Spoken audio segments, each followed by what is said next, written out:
Section 3. You will hear a tutor talking to two business students called Philip and Janice about their research on managing individuals. First, you have some time to look at questions 21 to 23.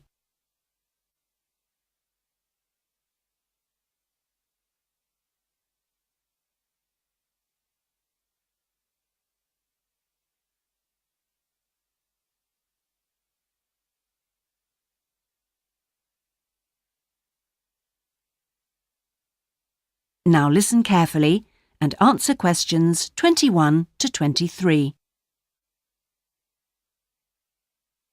Well, you've both been looking at different styles of managing individuals in companies and the workplace. How's the research going, Philip? Well, I've been looking at why individualism, individual differences, are such an important area of management studies. When you think about any organisation, be it a family business or a multinational company, they're all fundamentally a group of people working together. But it's what these individuals contribute to their places of work that makes you realise how important they are. Of course, they bring different ideas, but it's also their attitudes and their experiences of learning. Diversity is important in these areas too. So why do people behave so differently from one another at work? There are lots of reasons, but research has shown that a lot of it comes down to personality. And the other factor is gender.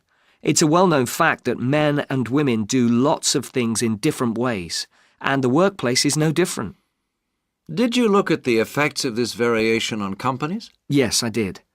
On the positive side, exposure to such diversity helps encourage creativity, which is generally an asset to a company.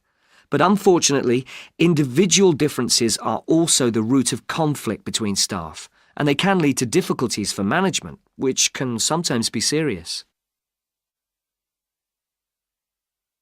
Before you hear the rest of the conversation, you have some time to look at questions 24 to 30.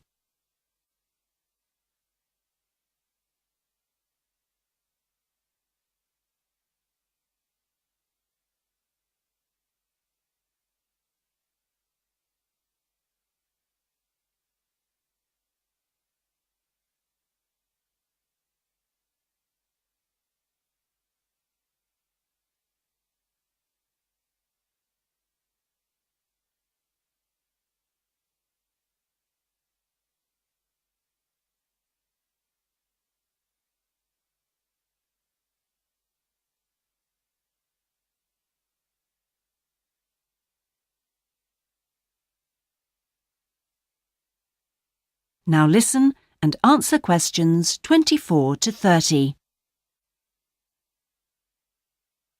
Thanks, Philip. So now I guess the two main things to remember here are to identify individual talent and then to utilize it. So, Janice, you were looking at identifying different talents in workers. Do you think this is easy for managers to do? Well, currently, teamwork is in fashion in the workplace. And in my opinion, the importance of the individual is generally neglected. What managers should be targeting is those employees who can take the lead in a situation and are not afraid to accept the idea of responsibility. That's true, Janice, but unfortunately many managers think the entire notion of encouraging individuality amongst their staff is far too hard. Yes, that may be true. But I think one of the most important tasks of managers is to consider the needs of the individual on one hand and group cooperation and conformity on the other. It requires creative thinking on the part of management to avoid tension. So, Janice, what kind of people do you think companies should be looking for? Well, it has to start from the very beginning, when companies are looking for new employees. When the personnel department is choosing between applicants, they need to look for someone who's broken the mould and can think for themselves. Instead, people making these decisions often use a range of psychological tests to see if a person is a problem solver or will do as they're told. I'm not convinced these qualities are actually the most important. So do you think being a good team player is overrated? No, it's not overrated. You do need to learn the rules and learn them fast. No individual can get around this if you're working in an organisation. So how should managers deal with this? Rewards. When an individual demonstrates the behaviour the organisation expects, some kind of incentive can be given. What's important here is that this happens right at the beginning, so new recruits learn the rules of the system immediately. Also, the incentive should be something the individual actually wants, and this isn't always just money. To come back to you, Philip, you were saying that recognition of good performers is essential. Now, what else should managers be looking for? Well, managing people means you not only have an understanding of your employees, but you also recognise the culture of the organisation. In fact, for some organisations, creativity and individuality may be the last thing they want to see during working hours. Very true. Yes, but managing people isn't as easy as it looks. For example, change in the workplace can be quite tricky, especially if there's a need to increase profit. And at times like these, managers may have to give priority to profit rather than individual staff needs. Yes, and that creates difficult situations for people. Yes, but what's important is that managers are able to deal with quite high levels of personal stress. During times of change, they should be thinking not only about the strain on their staff, but take time out to think of themselves. Absolutely.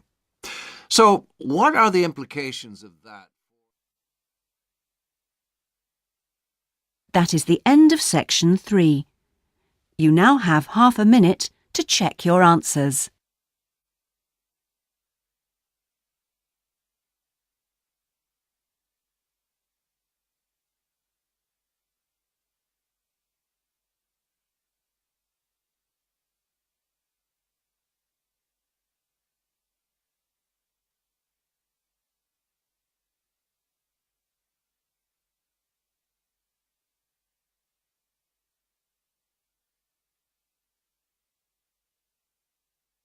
Now turn to section 4.